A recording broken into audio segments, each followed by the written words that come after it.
Professor Janardan के घर से निकलकर मैं यूं ही अनाप शनाप विचारों में खोई सड़क पर बढ़ती चली जा रही थी।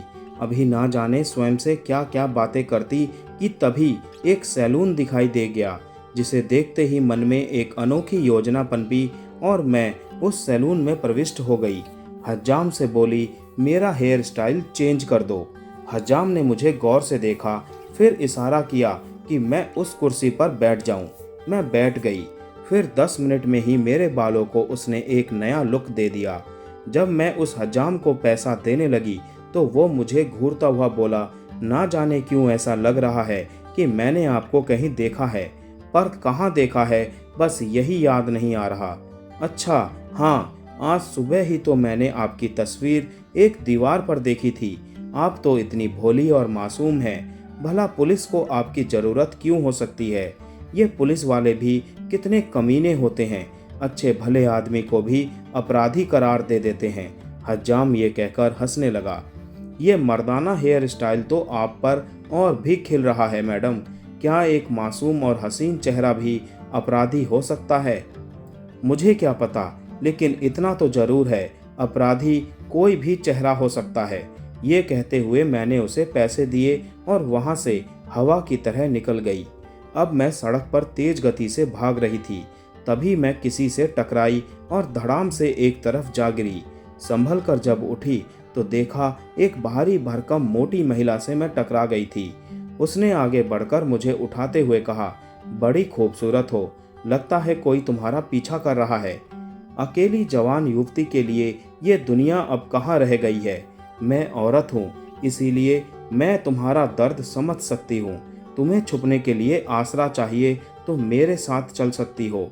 मैं मजबूर और दुखी महिलाओं के लिए एक मसीहा हूँ। पुलिस का खौफ मुझे खाए जा रहा था। मैं उदास स्वर में बोली, आंटी, मेरा पीछा स्वयं मेरी जिंदगी ही कर रही है। मैं भागते भागते थक गई हूँ। ऐसी बात है तो मेरे साथ चलो। ये कहकर वो महिला एक ऑटो रिक्शा में जाकर बैठ गई। मैं भी उसकी बगल में जाकर बैठ गई। वो महिला बहुत ही खुश हुई। मुझे तुम्हारी मदद करके बहुत खुशी हो रही है। यही तो जीवन है। कोई आधे घंटे बाद जब ऑटो रिक्शा से उतरकर मैं एक बड़ी सी बिल्डिंग में पहुंची तो मुझे बड़ा ही अजीब सा लगा। वो 5 मंजिली बिल्डिंग नीचे से ऊपर तक सिर्फ महिलाओं से ही भरी पड़ी थी। मैंने चारों तरफ नजर उठाकर देखा। जो भी महिला मुझे दिखी उसके चेहरे पर बनावटीपन के भाव थे। उस मोटी महिला को घूरते हुए मैंने पूछा, आंटी, आप ऐसी भीड़ भाड़ वाली जगह में क्यों रहती हो? यहाँ रहने वाले घर गृहस्थी वाले तो लगते ही नहीं, ना बच्चे ना पुरुष, सिर्फ महिलाएं। ये सब क्या है? पुरुष भी तुम्हें नजर आएंगे, जरा शाम तो होने दो। वैसे भी तुम्हें दूसरों की परवाह करने की जरूरत ही क्या है? अभी तो तुम खुद थकी हो, आसरे की तलाश में भटक रही थी और तुम्हें ऐशो आराम की जिंदगी मुहैया करा दी तो नाक भौं सिकोड़ कर सवाल करने लगी। वह मोटी महिला मुझ पर खींच गई। फिर मैं दबे पांव सीढ़ियां चढ़कर पहली मंजिल पर आ गई। इतने में एक दूसरी महिला मेरे सामने आकर अचानक बोलने लगी, मेरा नाम संतो है। जानकी माँ ने तुम्हें यहाँ भेजा है ना? जाओ, जाकर उस कमरे में आराम करो। संतो के मुंह में पान था। वो जर्दा वाला पान खा रही थी। मैंने साहस करके पूछा, तुम कौन हो? तुम मुझे नहीं जानती। मैं इस मंजिल की सारी महिलाओं की मालकिन हूँ।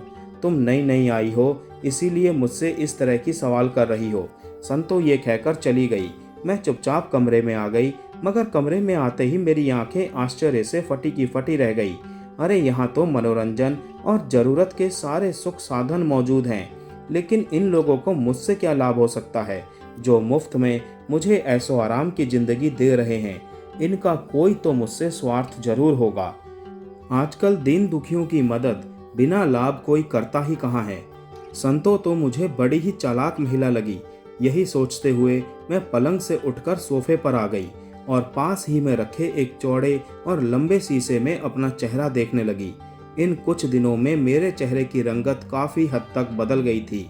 मेरा खिला खिला सा रहने वाला गुलाबी चेहरा एकदम पीला पड़ गया था। रात दिन की भागदौड़ और सनकी पुरुषों की गंदी हरकतों ने शायद मुझे बदरंग बना दिया था। आज मैं पहली बार ये सोचने पर मजबूर हो गई थी कि मैंने अपनी सारी ऊर्जा यूं ही व्यय कर दी।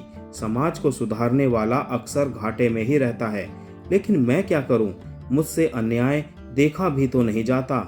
लाचार, निर्दोष और गरीब लोगों पर हो रहे जुल्म मुझसे बर्दाश्त ही नहीं होते। ये सोचते सोचते मैं कब सो गई, इसका होश ही ना रहा। काफी देर बाद एक करुण चीख ने मेरी गहरी नींद को तोड़ दिया। बगल वाले कमरे से चीखने की आवाज आ रही थी। मैं बीमार हूँ, मुझ पर रहम करो संतो, इन भेड़ियों को मेरे सामने से ले जाओ। ये अमीरजादे तेरे को भेड़िए नजर आते हैं? यही लोग तो हमारे भगवान हैं। ये ऐसो आराम की जिंदगी इन्हीं लोगों की बदौलत मिली है। मैंने इन लोगों से तेरा फोटो दिखाकर पूरे 25,000 रुपए एक रात के लिए लिए हैं। तू मरे या जिंदा रहे, तुझे अपना तन तो आज की रात इनके हवाले करना ही होगा। तभी एक दूसरे कमरे से ऐसी करुण चीख सुनने को मिली। मैं बाबूजी के पास जाऊंगी, ये गंदे काम मुझसे नहीं होंगे। बाबूजी के पास जाएगी? बाबूजी ने ही तो तुझे पूरे 50,000 में जानकी माँ के हाथों बेचा है और तू उसी के पास जाएगी? मेरा अंग अंग गुस्से और घृणा से कांप रहा था। मेरी आंखें लाल पड़ गई थी। तभी एक तीसरे कमरे से आती चीख मेरे कानों में पड़ी।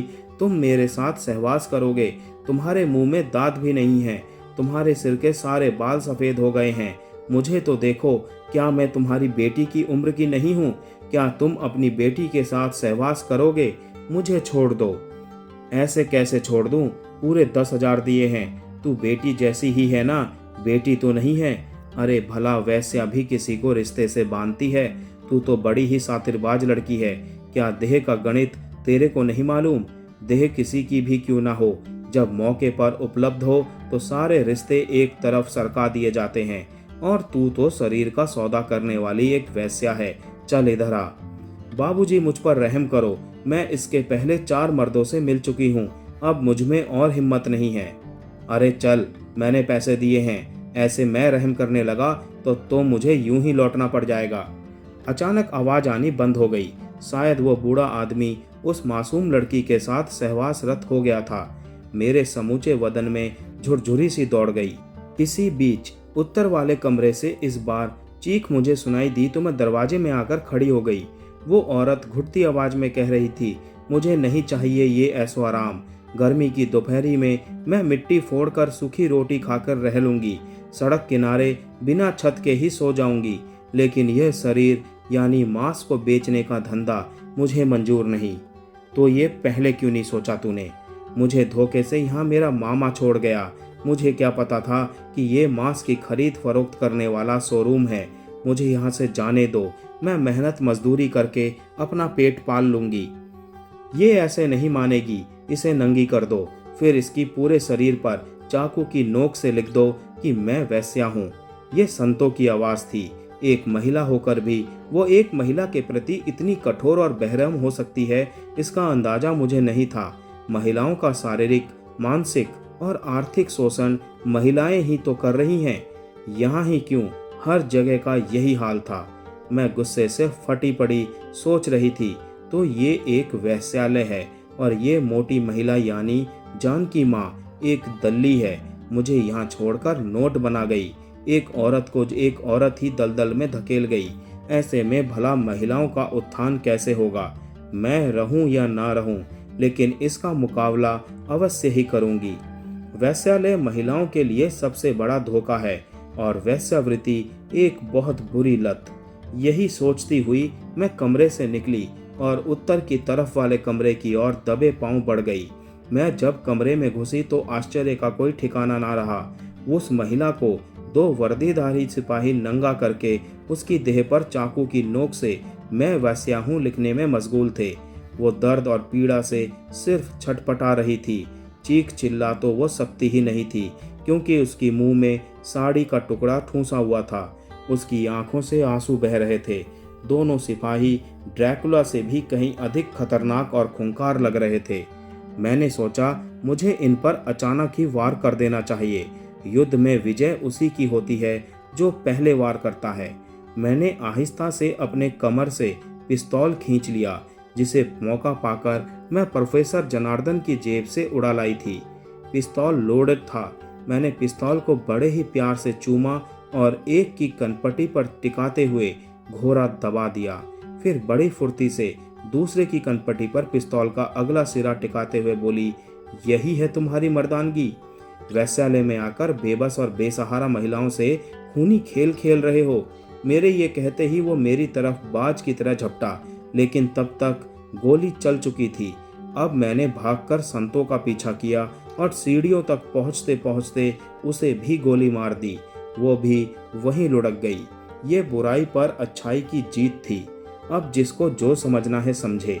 मैंने कानून की नज़र में तो यह गुनाह था। एक बात मेरी समझ में आज तक नहीं आई कि कानून है क्या चीज़। उसकी अपनी कोई ठोस सोच, अपना अस्तित्व या अपना तरीका है भी तो नहीं। गवाह जो झूठ या सच कह देंगे उसे वो सही मान लेगा। कानून के पास अपराध की गहराइयों तक जाने का अपना कोई स्रोत या तंत्र तो है ही नहीं। मुझे ऐसे कानून पर दया आती है। निर्दोष लोगों को सजा देते देते वो स्वयं ही अपराधी बन गया है। मैं जीने के पास खड़ी यही सोच रही थी कि वैश्यालय आपकी सारी महिलाएं मेरे पास आकर खड़ी हो गई। उन सबकी ही आंखों में खुशी की चमक थी। वे सब एक स्वर में बोली, आपने तो वो कर दिखाया जो अन्य महिलाएं करने की सोच भी नहीं सकती। मैंने कहा, तुम सब महाशक्ति हो।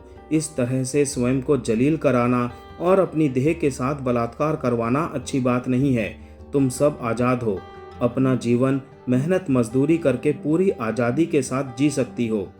लेकिन हम लोग कहाँ जाएंगी? हमारे सारे रिश्ते तो टूट गए हैं। मैंने कहा, बाहर जाकर नए रिश्ते बनाओ, चरित्र बल को बढ़ाओ, जो भी करो अपनी इच्छा से करो।